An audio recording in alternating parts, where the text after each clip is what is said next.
ദൈവനാമത്തിന് മഹത്വമുണ്ടാകട്ടെ. യെശയ്യാ പ്രവാചകന്റെ പുസ്തകം 52 അധ്യായം 1-2 വാക്യങ്ങളാണ് നമ്മൾ നോക്കുന്നത്. 1 വാക്യത്തിൽ, സിയോനെ ഉണരുക ഉണരുക, നിന്റെ ബലം ധരിച്ചുകൊള്ളുക, വിശുദ്ധ നഗരമായ യെരൂശലേമേ നിന്റെ അലങ്കാര വസ്ത്രം ധരിച്ചുകൊള്ളുക, ഇനി മേലാൽ അശുദ്ധനും അഗ്രചർമ്മിയും നിന്നിലേക്ക് വരികയില്ല. അപ്പം സിയോൻ എന്ന വാക്കുകൊണ്ട് ഇവിടെ ഉദ്ദേശിക്കുന്നത് ദൈവരാജ്യത്തെക്കുറിച്ചും അതുപോലെ ഇസ്രായേൽ ജനത്തെക്കുറിച്ചും ദൈവസഭയെക്കുറിച്ചുമൊക്കെയാണ്. അപ്പം ഇവിടെ ദൈവത്തിന് അവരോട് ആഹ്വാനം ചെയ്യാനുള്ളത് ഉണരാനാണ് പറയുന്നത്. അവർ ബലം ധരിക്കണം. ദൈവജനത്തിൻ്റെ ബലം അവരുടെ മസിൽ പവർ ഒന്നുമല്ല, അവരുടെ അലങ്കാര വസ്ത്രമാണ് അവരുടെ ബലം. അവരുടെ വിശുദ്ധ ജീവിതം, വസ്ത്രം കാണിക്കുന്ന വിശുദ്ധ ജീവിതത്തെയാണ്. ആ വിശുദ്ധ ജീവിതമാണ് അവരുടെ അലങ്കാര വസ്ത്രം. വിശുദ്ധ ജീവിതമാണ് അവരുടെ ബലം. ബലം ധരിച്ചുകൊള്ളുക എന്ന് പറഞ്ഞിട്ട് വീണ്ടും അലങ്കാര വസ്ത്രം ധരിച്ചുകൊള്ളുക എന്നാണ് പറഞ്ഞിരിക്കുന്നത്. വിശുദ്ധിയുള്ള ഒരു ജീവിതം നാം ധരിക്കുന്നെങ്കിൽ നമ്മുടെ അടുക്കൽ പിന്നെ മേലാൽ അഗ്രചർമ്മിയും അശുദ്ധനും വരത്തില്ല. ശത്രുവിനെ ജയിക്കാൻ നാം എന്തൊക്കെ ലോകപരമായി ചെയ്തതുകൊണ്ടോ അതായത് പ്രാർത്ഥിക്കുകയും ഉപവസിക്കുകയും ഒക്കെ ചെയ്തുകൊണ്ടോ അല്ല, നാം ഒരു വിശുദ്ധ ജീവിതം നയിച്ചേ പറ്റുള്ളൂ. ദാനിയേലിനെ കുറിച്ച് ഒരു കുറ്റമെങ്കിലും കണ്ടെത്താനായിട്ട് ദാരിയാവേശ് രാജാവിൻ്റെ അധ്യക്ഷന്മാരും പ്രധാന ദേശാധിപന്മാരും ശ്രമിച്ചെങ്കിലും യാതൊരു കാരണവും കുറ്റവും കണ്ടെത്താൻ അവർക്ക് കഴിഞ്ഞില്ല. അവൻ വിശ്വസ്തനായിരുന്നതുകൊണ്ട് ഒരു തെറ്റും കുറ്റവും അവനിൽ കണ്ടെത്തിയില്ല. വിശുദ്ധി ആയിരുന്നു ദാനിയേലിൻ്റെ വസ്ത്രം. അതുകൊണ്ട് സിംഹങ്ങളുടെ ഗുഹയിൽ ദാനിയേലിനെ ഇട്ടപ്പോഴും ദൈവം സിംഹങ്ങളുടെ വായ അടച്ചു. അവ തന്നെ തിന്നാനായിട്ട് അടുത്തു ചെന്നില്ല. 2 വാക്യത്തിൽ, പൊടി കുടഞ്ഞു കളക, യെരൂശലേമേ എഴുന്നേറ്റ് ഇരിക്കുക, ബദ്ധയായ സിയോൻ പുത്രി നിന്റെ കഴുത്തിലെ ബന്ധനങ്ങളെ അഴിച്ചു കളക. അപ്പം യെരൂശലേമിനോടുള്ള അടുത്ത ആഹ്വാനം പൊടി കുടഞ്ഞു കളക എന്നുള്ളതാണ്. അവളുടെ കഴുത്തിലെ ബന്ധനങ്ങളെ അഴിച്ചു കളയാനാണ്. ഈ ജനത്തിൻ്റെ മേലുള്ള ബാബിലോണിൻ്റെ ബന്ധനങ്ങളെ അഴിച്ചു കളയണം.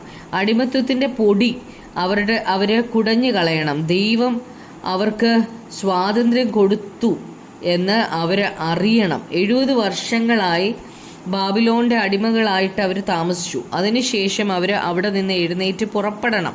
അടിമത്വത്തിൽ നിന്ന് സ്വാതന്ത്ര്യത്തിലേക്ക് ദൈവം കൊണ്ടുവന്നു എന്ന് പലപ്പോഴും പലരും അറിയത്തില്ല. അടിമത്വത്തിൽ ഒരുപാട് നാളായിരുന്നു എങ്കിൽ സ്വാതന്ത്ര്യത്തിലേക്ക് വന്നത് അറിയാതെ പല പാപ സ്വഭാവത്തിൻ്റെയും അടിമകളായിട്ട് തുടരുന്നവരുണ്ട്. എന്നാൽ ക്രിസ്തുവിലേക്ക് ഒരു വ്യക്തി വന്ന് ക്രിസ്തുവിനെ സ്വീകരിക്കുമ്പോൾ ജഡത്തിൻ്റെതായ സ്വഭാവങ്ങളിൽ നിന്ന് നമുക്ക് സ്വാതന്ത്ര്യം ലഭിക്കുന്നു. യേശുക്രിസ്തു നമുക്ക് ആത്മാവിൽ ജീവിച്ച് തന്നെ അനുഗമിക്കാനായിട്ട് കൃപ തരും. പലർക്കും പാപത്തിൽ നിന്നുള്ള സ്വാതന്ത്ര്യം ലഭിക്കും എന്ന് അവർ മനസ്സിലാക്കുന്നില്ല.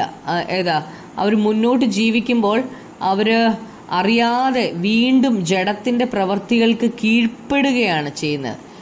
അവർ സ്വാതന്ത്ര്യത്തിൽ തന്നെയാണ് അവർ ജീവിക്കുന്നതെന്ന് അവർ ചിന്തിക്കുകയും ചെയ്യും. അവർക്ക് സ്വാതന്ത്ര്യം കിട്ടി, അതുകൊണ്ട് ജഡത്തിൽ തന്നെ അവർ തുടരുന്നതായിട്ട് നമ്മൾ കാണുന്നുണ്ട്. പൗലോസ് അപ്പോസ്തലനും ഇത് പറയുന്നുണ്ട്. റോമർ 6 അധ്യായത്തിനകത്ത് 6-7 വാക്യത്തിനകത്ത് പറയുക, നാം ഇനി പാപത്തിന് അടിമപ്പെടാതെ വണ്ണം പാപശരീരത്തിന് നീക്കം വരേണ്ടതിന് നമ്മുടെ പഴയ മനുഷ്യൻ അവനോട് കൂടെ ക്രൂശിക്കപ്പെട്ടു എന്ന് നാം അറിയുന്നു. അങ്ങനെ മരിച്ചവൻ പാപത്തിൽ നിന്ന് മോചനം പ്രാപിക്കുന്നു. അപ്പം ഇതാണ് യെശയ്യാവും ഇസ്രായേൽ ജനത്തോട് പറയുന്നത്. ബദ്ധയായ സിയോൻ പുത്രി കഴുത്തിലെ ബന്ധനങ്ങൾ അഴിച്ചു കളക. പുതിയ നിയമസഭയാകുന്ന നമ്മോട് ഇതുതന്നെയാണ് കർത്താവിന് പറയാനുള്ളത്. പിശാചിൻ്റെ അടിമത്തത്തിലായിരുന്ന നമ്മെ ക്രിസ്തു സ്വാതന്ത്ര്യം തന്നു.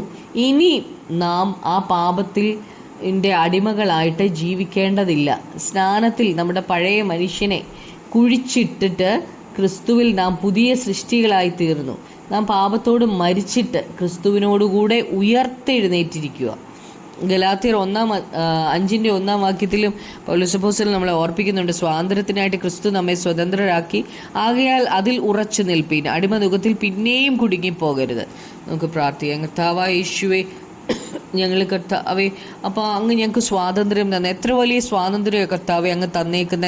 പാപത്തിൻ്റെ കുഴഞ്ഞ ചേറ്റിൽ, പാപത്തിൻ്റെയും ശാപത്തിൻ്റെയും രോഗത്തിൻ്റെയും എല്ലാം കർത്താവെ അപ്പോൾ കുഴഞ്ഞ ചേറ്റിൽ ഞങ്ങളായിരുന്ന അവിടുന്ന് ഞങ്ങളെ വലിച്ച് പൊക്കിയതാണല്ലോ അപ്പോൾ എത്ര വലിയ സ്വാതന്ത്ര്യം അങ്ങ് തന്നത് കർത്താവെ. ആ സ്വാതന്ത്ര്യം ഞങ്ങൾ അറിഞ്ഞ് അതിനനുസരിച്ച് ജീവിക്കുവാൻ ഞങ്ങളുടെ മേലുള്ള എല്ലാ പൊടിയും കുടഞ്ഞു കളഞ്ഞിട്ട് കർത്താവെ യേശുവേ ഞങ്ങളുടെ ബന്ധനങ്ങളെല്ലാം അഴിച്ചു കളഞ്ഞ് ഞങ്ങൾ കർത്താവ് സ്വാതന്ത്ര്യത്തോടെ ജീവിക്കുവാൻ, അനേകരെ ഈ സ്വാതന്ത്ര്യത്തിലേക്ക് നടത്തുവാൻ ഞങ്ങൾക്ക് കൃപ തരണമേ പരിശുദ്ധാത്മാവ് തന്നെ ഞങ്ങളെ സഹായിക്കണമേ.